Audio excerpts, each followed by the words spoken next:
അദാനി ഈ രാജ്യത്തെ കൊള്ളയടിച്ചു കൊണ്ടുപോകുമ്പോൾ കൊള്ളയടിച്ചു കൊണ്ടുപോകുന്ന കോടികളിലെ 80% ഈ രാജ്യത്തിലെ ഹിന്ദു സമൂഹത്തിൻ്റെതാണ്. അപ്പോൾ രാജ്യം ഭരിക്കുന്നവൻ മതം പറയുന്നത്, വർഗീയത പറയുന്നത്, ആളുകളെ തമ്മിൽ തല്ലിക്കുന്നത് അവർക്ക് ഭരിക്കാൻ വേണ്ടി മാത്രമാണ്, രാജ്യത്തിനു വേണ്ടിയല്ല. നമസ്കാരം. KM ഷാജി പിണറായി വിജയൻ ഏറ്റവും ഉപദ്രവിച്ചിട്ടുള്ള ഒരു മുസ്ലിം ലീഗ് നേതാവാണ് KM ഷാജി. തീപ്പൊരി പ്രാസംഗികനായ അദ്ദേഹം കൃത്യമായി കാര്യങ്ങൾ പഠിച്ചിട്ടാണ് നിയമസഭയിലും പുറത്തും പ്രസംഗിക്കാറുള്ളത്. മുമ്പ് നികേഷ് കുമാറിനെ തോൽപ്പിച്ചിട്ടുള്ള ഒരാൾ കൂടിയാണ് KM ഷാജി. ആ തീപ്പൊരി പ്രാസംഗികനായ അദ്ദേഹം ഇപ്രാവശ്യം കാസർഗോഡാണ് മത്സരിക്കാൻ പോകുന്നത് എന്നാണ് നമ്മൾ കേട്ടിട്ടുള്ളത്. അദ്ദേഹം വയനാട് മാനന്തവാടിയിൽ ഒരു പ്രസംഗം നടത്തിയപ്പോൾ പറഞ്ഞ കാര്യങ്ങൾ വളരെ ഗൗരവമുള്ള കാര്യമാണ്. ഒരു കുറ്റാന്വേഷകനെ പോലെ അദ്ദേഹം കൃത്യമായി പിണറായി വിജയന്റെ പിന്നാലെ പോയിരിക്കുകയാണ്. മുമ്പ് ക്രൈമിന്റെ ഓഫീസിൽ നിന്ന് 10,000 കോടി രൂപയുടെ അനധികൃത സമ്പാദ്യത്തിന്റെ, വിദേശത്തുള്ള സമ്പാദ്യത്തിന്റെ രേഖകൾ പിണറായി വിജയൻ ഒരു കള്ളക്കേസ് എടുത്ത് എന്റെ ഓഫീസ് റെയ്ഡ് ചെയ്ത് കടത്തിക്കൊണ്ടുപോയിരുന്നു. ഇപ്പോൾ 26 രാജ്യങ്ങൾ പിണറായി വിജയൻ തന്റെ കുടുംബസമേതം ഗവൺമെന്റ് ചെലവിൽ വിദേശ യാത്ര ചെയ്തതിന്റെ കൃത്യമായ തെളിവുകളാണ് അദ്ദേഹം ഈ പ്രസംഗത്തിൽ പറയുന്നത്. അത് അതീവ ഗൗരവമുള്ള കാര്യമാണ്. ഈ രാജ്യങ്ങളിലെല്ലാം മകന്റെയും മകളുടെയും പേരിൽ പലതരത്തിലുള്ള ബിസിനസ്സുകളും അതേപോലെ ഇൻവെസ്റ്റ്മെന്റും ഉണ്ട് എന്നുള്ളതാണ് സത്യം. അതിനെക്കുറിച്ച് കൃത്യമായി സൂചന നൽകിക്കൊണ്ട് തന്നെയാണ് KM ഷാജി പ്രസംഗിച്ചിട്ടുള്ള അദ്ദേഹത്തിന്റെ പ്രസംഗം കേൾക്കേണ്ടതാണ്. നമുക്കത് പൂർണ്ണമായി കേൾക്കാം. രണ്ട് ഭാഗം, ഒരു 48 മിനിറ്റുള്ള ഭാഗം 18 മിനിറ്റുള്ള ഒരു ഭാഗമായിട്ട് തിരിച്ച് അതുമായി ബന്ധപ്പെട്ടതാണ് ആദ്യത്തെ ഭാഗമെങ്കിൽ, രണ്ടാമത്തെ ഭാഗം അതിലും ഗൗരവമുള്ള ചില കാര്യങ്ങളാണ് അദ്ദേഹം പറഞ്ഞിട്ടുള്ളത്. നമുക്ക് ആദ്യ ഭാഗം ഫുള്ളായി കേൾക്കാം. നല്ലവരായ നാട്ടുകാരെ, സഹോദരന്മാരെ, യോഗത്തിൻ്റെ അധ്യക്ഷൻ പ്രിയപ്പെട്ട സഹോദരൻ ഷുക്കൂർ, സെക്രട്ടറി കുഞ്ഞഹമ്മദ്, മുസ്ലിം ലീഗ് വയനാട് ജില്ലാ പ്രസിഡന്റ് KK അഹമ്മദ് സാഹിബ്, നമ്മുടെ പ്രിയപ്പെട്ട MLA സിദ്ദീഖ്, പ്രിയപ്പെട്ട ഇസ്മായിൽ, പഞ്ചായത്ത് മണ്ഡലം ഹംസക്ക, യൂസഫ് തുടങ്ങിയൊക്കെ ഒരുപടി ആളുകൾ, എൻ്റെ പറഞ്ഞു പോയാൽ വിട്ടുപോകാവുന്ന സുഹൃത്തുക്കളും സഹോദരന്മാരും ഒക്കെ ആയിട്ടുള്ള നേതാക്കന്മാരായിട്ടുള്ള നിരവധി ആളുകൾ വേദിയിലുണ്ട്. എല്ലാവരെയും ഹൃദയംഗമമായി അഭിവാദ്യം ചെയ്യുകയാണ്. പ്രിയപ്പെട്ട സഹോദരന്മാരെ, സഹോദരിമാരെ, തങ്ങൾ ഏതാനും സമയത്തിനകം ഇവിടെ വരാനിരിക്കുകയാണ്. നമ്മുടെ നാട്ടിൽ മുഴുവൻ രാഷ്ട്രീയം അതിൻ്റെ ഗൗരവമുള്ള ചർച്ചകൾക്ക് വിധേയമാക്കപ്പെട്ടുകൊണ്ടിരിക്കുന്ന ഒരു സമയമാണിത്. കേരളത്തെ അക്ഷരാർത്ഥത്തിൽ ഇളക്കി മുറിച്ചുകൊണ്ട് പ്രതിപക്ഷ നേതാവിൻ്റെ ജാഥ ഇന്ന് മലപ്പുറത്ത് കയറിയിരിക്കുന്നു. ഒരുപാട് കാര്യങ്ങൾ ആലോചിക്കാനും ചിന്തിക്കാനുമുള്ള സമയമാണ്. നമ്മുടെ ഒരു നാട്, ഇന്ത്യ എന്നുള്ള നിലക്ക് ഈ രാജ്യം ലോകത്തിന്റെ മുമ്പിൽ അറിയപ്പെടുന്നതിന് ഒരുപാട് സവിശേഷതകളുണ്ട്. ആ സവിശേഷതകൾ രാജ്യത്തിലെ ശാക്തികമായ ഇന്ത്യയുടെ കഴിവുകൊണ്ടോ സാമ്പത്തികമായ ഭദ്രത കൊണ്ടോ ഒന്നുമല്ല നമുക്കറിയാം. ഇന്ത്യ ലോകത്ത് ശ്രദ്ധേയമാകുന്നത് ഇന്ത്യയുടെ വ്യതിരിക്തമായിട്ടുള്ള, ലോകത്തിലില്ലാത്തവണ്ണമുള്ള ഒരു സാംസ്കാരികമായ പാരമ്പര്യത്തിന്റെ പേരിലാണ്. മതങ്ങളുടെയും ജാതികളുടെയും വിവിധ ഭാഷകളുടെയും ഒക്കെ സങ്കലനമുണ്ട് എന്നത് മാത്രമല്ല, അതൊരു പോളിഫോണി പോലെ രാജ്യത്ത് നിൽക്കുന്നു എന്നതിന്റെ കൂടി ഭാഗമായിട്ടാണ്. ആ ആത്മബലത്തിന്റെ പേരിലാണ് ലോകത്ത് ഇന്ത്യ അറിയപ്പെടുന്നത്. നിക്സൺ എന്ന് പറയുന്ന അമേരിക്കയുടെ പ്രസിഡന്റിനോട് നിങ്ങൾ നിങ്ങളുടെ കാര്യം പറഞ്ഞാൽ മതി, ഞങ്ങളുടെ രാജ്യത്തിന്റെ കാര്യം ഞങ്ങൾ തീരുമാനിച്ചോളാമെന്ന് ഇന്ദിരാഗാന്ധി എന്ന് പറയുന്ന ഇന്ത്യയുടെ ഉരുക്കു വനിത സംസാരിക്കുന്നത് ഈ രാജ്യത്തിൽ അവർക്കുള്ള അഭിമാനബോധത്തിന്റെയും രാജ്യം നൽകിയ കരുത്തിന്റെയും ഫലമായിട്ടാണ്. നമ്മൾ ഇന്ന് കേട്ടുകൊണ്ടിരിക്കുന്ന വാർത്തകളൊക്കെ സങ്കടകരമാണ്, വിഷമമുള്ളതാണ്. കാര്യം ഇന്ത്യയുടെ വിദേശകാര്യ നിലപാടുകൾ തീരുമാനിക്കുന്നത് ജെഫ്രി എപ്സ്റ്റൺ എന്ന് പറയുന്ന അതിഭീകരനായ ഒരു കാമവെറിയന്റെ, ബാലപീഡകന്റെ നിർദ്ദേശങ്ങൾ അനുസരിച്ചാണ് എന്ന തരത്തിൽ ഇന്ത്യ കേൾക്കുകയാണ്. ആദരണീയനായ രാഹുൽ ഗാന്ധി ഇന്ത്യയുടെ പാർലമെന്റിൽ നിന്ന് ഇന്നലെ പറയുന്ന ഒരു കാര്യമുണ്ട്. നിങ്ങൾ അമേരിക്കയോട് സംസാരിച്ചോളൂ, കുഴപ്പമൊന്നുമില്ല, സ്വാഭാവികമാണ്. പക്ഷെ സംസാരിക്കുമ്പോൾ അവർ മുതലാളിമാരും നമ്മൾ അടിമകളുമാണ് എന്ന ബോധത്തിലല്ല സംസാരിക്കേണ്ടത്. ഒരു മ്യൂച്വൽ അണ്ടർസ്റ്റാൻഡിങ്ങിലാണ്, മ്യൂച്വൽ റെസ്പെക്റ്റിലാണ്. നമ്മൾ അവരെയും ബഹുമാനിക്കണം, അവർ നമ്മളെയും ബഹുമാനിക്കണം, അവർ നമ്മളെയും ബഹുമാനിക്കണം. അല്ലാതെ അമേരിക്കയുടെ അടിമയായിട്ട് നിൽക്കേണ്ട കാര്യം ഇന്ത്യക്കില്ല എന്ന് ഇന്ത്യയുടെ പാർലമെന്റിൽ ഇന്നലെ രാഹുൽ ഗാന്ധി പറയുന്നു. അതിനിടയിൽ കഴിഞ്ഞ ഒരാഴ്ചയിൽ ട്രംപ് പറഞ്ഞ ഒരു വാക്കുണ്ട്. ഇന്ത്യയുടെ പ്രധാനമന്ത്രിയെ കുറിച്ച് പറഞ്ഞത്, ഞാൻ അയാളുടെ ഭാവിയെ, പൊളിറ്റിക്കൽ ഇമേജിനെ തകർക്കാൻ ആഗ്രഹിക്കുന്നില്ല എന്നാണ്. ഇന്ത്യയുടെ പ്രധാനമന്ത്രി നരേന്ദ്രമോദിയുടെ രാഷ്ട്രീയ ഭാവി തകർന്നു പോകാവുന്നത് എന്താണ് ട്രംപിന്റെ കയ്യിലുള്ളത് എന്ന് സ്വാഭാവികമായ ചില ചോദ്യങ്ങൾ ഉയരാൻ സാധ്യതയുണ്ട്. രാജ്യത്തിലെ ഒരു നന്മ എന്ന് പറയുന്നത്, നമ്മളുടെ യശസ് എന്ന് പറയുന്നത്, അതെല്ലാവരുടെയും യശസ്സാണ്. എല്ലാവരുടെയും യശസ്. 80% ഈ രാജ്യത്ത് പാർക്കുന്നത് ഹിന്ദുക്കളാണ്. 80% ഹിന്ദുക്കൾ. ഈ രാജ്യത്തിന്റെ യശസ്സിന്റെ ആത്മാഭിമാനം പേറേണ്ടവർ ആ 80% ആദ്യം. അത് കഴിഞ്ഞേ മുസ്ലിങ്ങളുള്ളൂ, ക്രിസ്ത്യാനികളുള്ളൂ, സിഖുകാരുള്ളൂ, പാർസിയുള്ളൂ, ബാക്കി വരുന്ന 20% ഉള്ളൂ. ഈ രാജ്യത്തിന്റെ യശസ്സു തകർന്നാൽ അതിൽ സങ്കടമുണ്ടാവുക, നഷ്ടമുണ്ടാവുക 80% വരുന്ന ഇന്ത്യയിലെ ഹിന്ദുക്കൾക്കാണ് ആദ്യം എന്ന് പറയുന്നത്. അതുപോലെ എല്ലാം ഹിന്ദുക്കൾക്ക് വേണ്ടി എന്നാണ് രാജ്യം ഭരിക്കുന്ന നരേന്ദ്രമോദി പറയുന്നത്. അത് വോട്ടുകൾക്ക് വേണ്ടി മാത്രമാണ്. 80% ഹിന്ദുസ് പാർക്കുന്ന ഒരു രാജ്യത്ത് ഭൂരിപക്ഷ വോട്ടുകൾക്ക് വേണ്ടിയുള്ള ശ്രമം മാത്രമാണ്. അല്ലെങ്കിൽ ഈ കഴിഞ്ഞ കാലയളവിൽ വർദ്ധിച്ച പെട്രോളിയം ഉൽപ്പന്നങ്ങളുടെ വില ആരാണ് കൂടുതൽ കൊടുക്കേണ്ടി വരുന്നത്? ഈ രാജ്യത്തിലെ 80% ഹിന്ദുക്കളല്ലേ? ഈ രാജ്യത്ത് വർദ്ധിച്ചു വരുന്ന കടം അവർക്കല്ലേ ഏറ്റവും വലിയ ബാധ്യതയാവുന്നത്? നിത്യോപയോഗ സാധനങ്ങളുടെ വില, തൊഴിലില്ലായ്മ, വിദ്യാഭ്യാസ തകർച്ച, വിശപ്പ്, ദാരിദ്ര്യം എല്ലാം അഭിമുഖീകരിക്കേണ്ടി വരുന്നത് ഇന്ത്യയിലെ 80% വരുന്ന ഹിന്ദു സഹോദരന്മാരാണ്. അത് കഴിഞ്ഞേ ബാക്കിയുള്ളൂ, അത് കഴിഞ്ഞേ മറ്റുള്ളവരെ ബാധിക്കുന്നുള്ളൂ. അപ്പോൾ മോദി ഭരിക്കുന്നത് ആർക്കു വേണ്ടിയാണ്? അദാനി ഈ രാജ്യത്തെ കൊള്ളയടിച്ചു കൊണ്ടുപോകുമ്പോൾ കൊള്ളയടിച്ചു കൊണ്ടുപോകുന്ന കോടികളിലെ 80% ഈ രാജ്യത്തിലെ ഹിന്ദു സമൂഹത്തിൻ്റെതാണ്. അപ്പോൾ രാജ്യം ഭരിക്കുന്നവൻ മതം പറയുന്നത്, വർഗീയത പറയുന്നത്, ആളുകളെ തമ്മിൽ തല്ലിക്കുന്നത് അവർക്ക് ഭരിക്കാൻ വേണ്ടി മാത്രമാണ്, രാജ്യത്തിനു വേണ്ടിയല്ല. അതേ വർഗീയത, അതേ വിഭാഗീയത അത് തന്നെയാണ് നരേന്ദ്രമോദിക്ക് ബദലായി കേരളത്തിൽ പിണറായി വിജയനും പറഞ്ഞുകൊണ്ടിരിക്കുന്നത്. മതം പറയുക, അനങ്ങിയാൽ മതം പറയാൻ ബാലനെ വിടുക, അല്ലെങ്കിൽ മറ്റു മന്ത്രിമാരെ വിടുക, പിണറായി അതിനെ എൻഡോസ് ചെയ്യുക. എന്നിട്ടോ നിങ്ങൾ ആലോചിച്ച് നോക്കൂ, പാവപ്പെട്ടവർക്ക് വേണ്ടി സംസാരിക്കും, തൊഴിലാളികൾക്ക് വേണ്ടി സംസാരിക്കും, ദരിദ്രന്മാർക്ക് വേണ്ടി സംസാരിക്കും. എന്നാലോ ഇപ്പൊ ഒരൊറ്റ കാര്യം ഞാൻ ചോദിക്കട്ടെ. ഇന്നലെ നമ്മളുടെ UDF-ന്റെ ജാഥ കടന്നു പോകുന്നതിന്റെ തൊട്ടു മുമ്പ് വയനാട്ടിലടക്കം വന്നുപോയത് വികസന മുന്നേറ്റ ജാഥ എന്ന് പറയുന്ന MV ഗോവിന്ദന്റെ ജാഥയാണ്. MV ഗോവിന്ദന്റെ ജാഥ ഇതുവഴി കടന്നു പോകും. ഞാൻ അതിന്റെ ഉദ്ഘാടന സമ്മേളനം ശ്രദ്ധിച്ചിട്ടുണ്ടായിരുന്നു.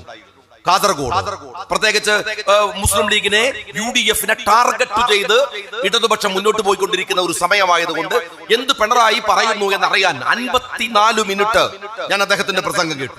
54 മിനിറ്റ് ഒക്കെ പിണറായിനെ കേൾക്കുക എന്ന് പറഞ്ഞാൽ അതൊരു മഹാത്യാഗമാണ്. എന്നാലും എന്തു പറയുന്നു എന്നറിയാൻ വേണ്ടി ഞാനത് കേട്ടു.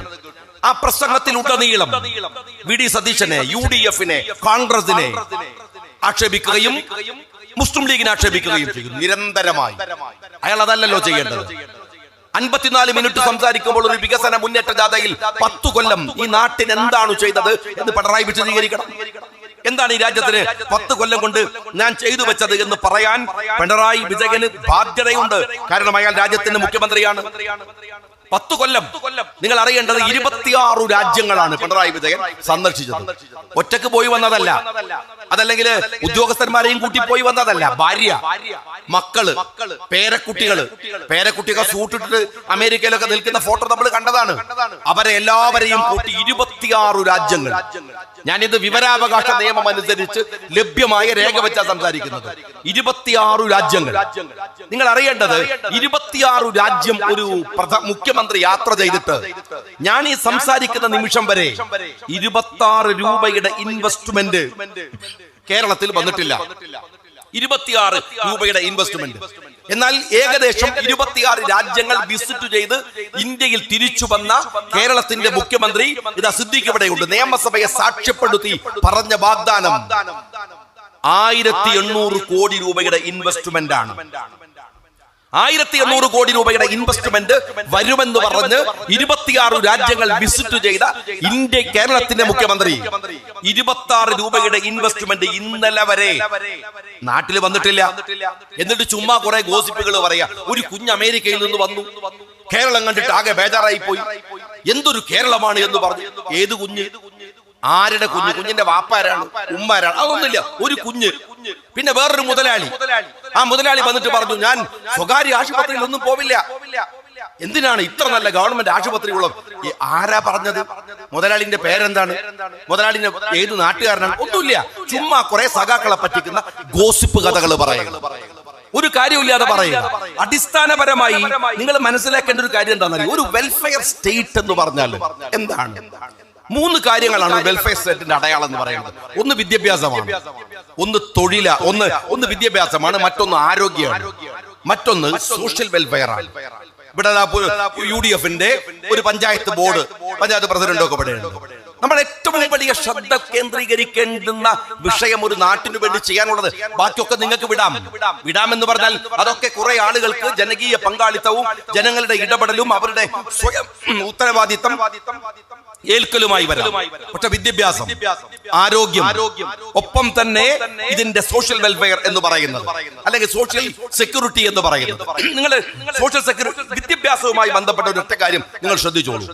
82,000 സീറ്റുകൾ കേരളത്തിലെ യൂണിവേഴ്സിറ്റികളിൽ ഒഴിഞ്ഞു കിടക്കുന്നു. ഞാനിത് പലതവണ പലയിടത്ത് പറഞ്ഞു, ഈ നിമിഷം വരെ നിഷേധിച്ചിട്ടില്ല. 82,000 സീറ്റുകൾ കേരളത്തിൽ ഒഴിഞ്ഞു കിടക്കുന്നു എന്ന് വെച്ചാൽ കേരളത്തിലെ കുട്ടികൾ കേരളത്തിന്റെ പുറത്ത് തമിഴ്നാട്ടിലും കർണാടകയിലും പഠിക്കുന്നത് 10 ലക്ഷത്തിലധികം കുട്ടികളാണ്.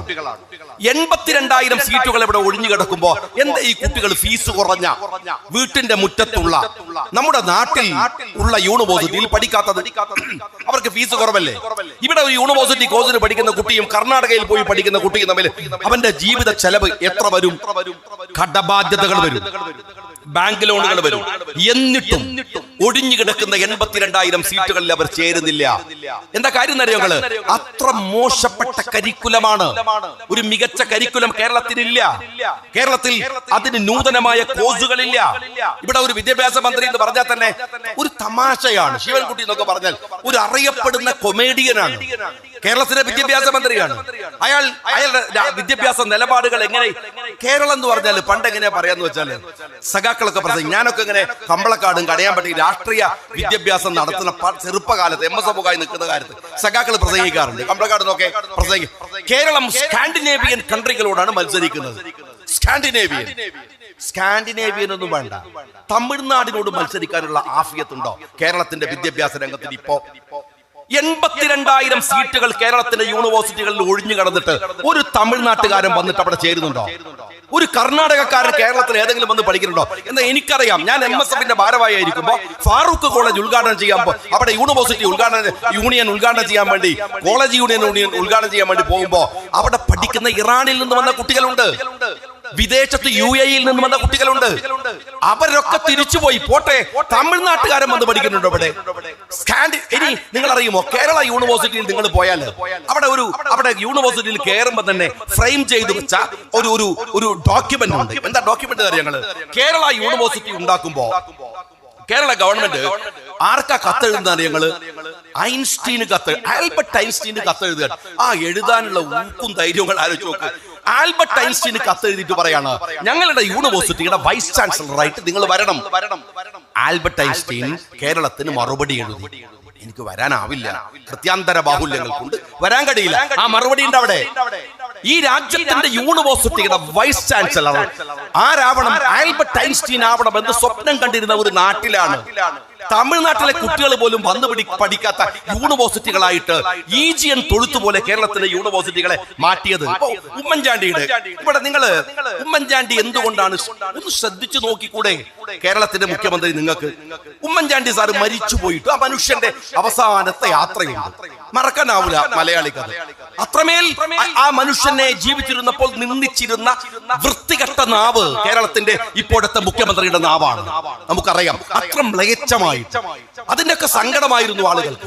ഉമ്മൻചാണ്ടി കൊണ്ടുവന്ന പദ്ധതികൾ ഞാൻ പറയാം, നിങ്ങൾക്കും അറിയാം. ഒന്ന് വിഴിഞ്ഞമാണ് ഏറ്റവും വലിയ പദ്ധതി, ഒന്ന് മെട്രോ ട്രെയിനാണ് മറ്റൊരു പദ്ധതി, കണ്ണൂർ എയർപോർട്ടാണ് മറ്റൊരു പദ്ധതി, കുറേയുണ്ട്. ഇതൊക്കെ വലിയ വലിയ കാര്യങ്ങളാണ്. എന്നാൽ ഉമ്മൻചാണ്ടി ഇതൊക്കെ കൊണ്ടുവരുമ്പോഴും ആലോചിച്ചൊരു കാര്യമുണ്ട്. എന്താണെന്നറിയോ? ഡോക്ടർ മുനീറിനെ വിളിച്ചു. മുനീർ സോഷ്യൽ ജസ്റ്റിസിന്റെ മന്ത്രിയാണ്. ഒരു പ്ലാൻ ചെയ്യണം. ആരെക്കുറിച്ച പ്ലാൻ എന്നറിയോ? നാട്ടില് സംസാരിക്കാൻ കഴിയാത്ത ചില കുട്ടികളുണ്ട്. ഈ കമ്പളക്കാട്, ഞാനത് MLA ആയിരിക്കുമ്പോ ഇവിടെ UDF കോൺസ്റ്റിറ്റ്യുവൻസി അല്ല അന്ന്. എനിക്ക് ഓർമ്മയുണ്ട്, എന്റെ അടുത്ത് വന്ന ഒരു കുഞ്ഞുണ്ട് കോക്ലിയർ ഇംപ്ലാന്റേഷൻ. കുട്ടികള് 10 വയസ്സ് 11 വയസ്സായി അല്ലെങ്കിൽ ഒരു 6 വയസ്സ് 7 വയസ്സാകുമ്പോ അമ്മമാർക്ക് അറിയാം, മനസ്സിലാവാണ് അവനെ ഉമ്മ എന്ന് വിളിക്കാൻ വയ്യ, വാപ്പാന്ന് വിളിക്കാൻ വയ്യ. നമ്മളുടെ നാട്ടിൽ പൊട്ടെന്ന് പറഞ്ഞ് നമ്മൾ മാറ്റി നിർത്തും അവരെ. പക്ഷെ എന്താ സംഭവം എന്നറിയാം ഞങ്ങള്? കൊച്ചു കുട്ടികൾക്ക് സംസാരിക്കാൻ പറ്റാത്തത് അവർ കേൾക്കുന്നില്ല. അവർ കേൾക്കുമെങ്കിൽ അവർക്ക് സംസാരിക്കാം. സംസാരത്തിന്റെ കഴിവുകേടല്ല, കേൾവിയില്ല അവർക്ക്. അവരുടെ കേൾവി തിരിച്ചു കൊണ്ടുവരാൻ കോക്ലിയർ ഇംപ്ലാന്റേഷൻ എന്ന് പറയുന്ന ഒരു പദ്ധതി UDF പ്ലാൻ ചെയ്തു. ഉമ്മൻചാണ്ടി സാർ പ്ലാൻ ചെയ്തു. 15 ലക്ഷം രൂപയാണ് നിങ്ങൾക്ക് മിംസിൽ പോയാൽ അല്ലെങ്കിൽ ബേബിയിൽ പോയാൽ മെട്രോയിൽ പോയാൽ ഉണ്ടാവുക. അത് സൗജന്യമായി ചെയ്തു കൊടുക്കാൻ തീരുമാനിച്ചു. ഞാൻ എന്റെ കോൺസ്റ്റിറ്റ്യുവൻസിയിൽ നിന്ന് 2 കുട്ടികൾക്ക് കോക്ലിയർ ഇംപ്ലാന്റേഷൻ ചെയ്തു. ഞാൻ പലപ്പോഴും പറയാറുണ്ട്, എന്റെ കോൺസ്റ്റിറ്റ്യുവൻസിയിൽ 10 കൊല്ലം കൊണ്ട് ഞാൻ 400 ചില്ലാണ്, എനിക്ക് അവിടെ പോർട്ടൊക്കെ ഉള്ളത് കൊണ്ട് കോടി വികസനം കൊണ്ടുവന്നിരുന്നു. ഉമ്മൻചാണ്ടിയുടെ ഗവൺമെന്റ് വാരിക്കോരി തന്നിരുന്നു. എന്നിട്ട് ഞാൻ പലപ്പോഴും പറയാറുണ്ട്, 400 ചില്ലാൻ കോടിയുടെ വികസനം അല്ല എന്റെ മുമ്പിൽ കാണുന്നത്. ആ 2 മക്കൾ അമ്മ അച്ഛൻ എന്ന് വിളിക്കാൻ അവർക്ക് കഴിയുന്ന ആ സൗഭാഗ്യം ഉണ്ടല്ലോ, അതിനേക്കാൾ അപ്പുറമല്ല ഒരു വികസനവും. ഒരു രാജ്യത്ത്, ഞാൻ നിങ്ങളോട് കണിയാമ്പറ്റ പഞ്ചായത്തിലെ ആളുകളോട് പറയട്ടെ, ഇതൊരു ഓഫീസാണ്. ഈ ഓഫീസിന് ലീഗ് ഓഫീസ് എല്ലായിടത്തും ഉള്ള പോലെ ലീഗ് ഓഫീസ് ഒരു കെട്ടിടമായിട്ടല്ല പ്രവർത്തിക്കാറ്. നിങ്ങളുടെ പഞ്ചായത്തിൽ പ്രവർത്തിക്കുമ്പോൾ ഞാൻ ഇവിടുത്തെ പ്രസിഡന്റുമാരെയും മെമ്പർമാരെയും കണ്ടപ്പോഴൊക്കെ പറഞ്ഞിരുന്നു, ഒരു മീറ്റിങ്ങിലൊക്കെ സംസാരിക്കുമ്പോൾ ഞാൻ പറഞ്ഞിരുന്നു, നിങ്ങൾ ഈ നാട്ടിലെ ഒരു ബെഡ്റിഡനായി കിടക്കുന്ന ഒരാളുണ്ട്, അയാൾക്ക് വോട്ട് ചെയ്യാൻ വന്നിട്ടില്ല, കഴിയില്ല, ബെഡിൽ കിടക്കുകയാണ്, അയാൾക്ക് കൊണ്ടുപോകാനാവില്ല. ആ മനുഷ്യൻ നിങ്ങളുടെ വോട്ടറാണ്, വോട്ട് ചെയ്തിട്ടില്ല, പക്ഷെ ആ മനുഷ്യനെ നിങ്ങൾ അഡ്രസ് ചെയ്യണ്ടേ?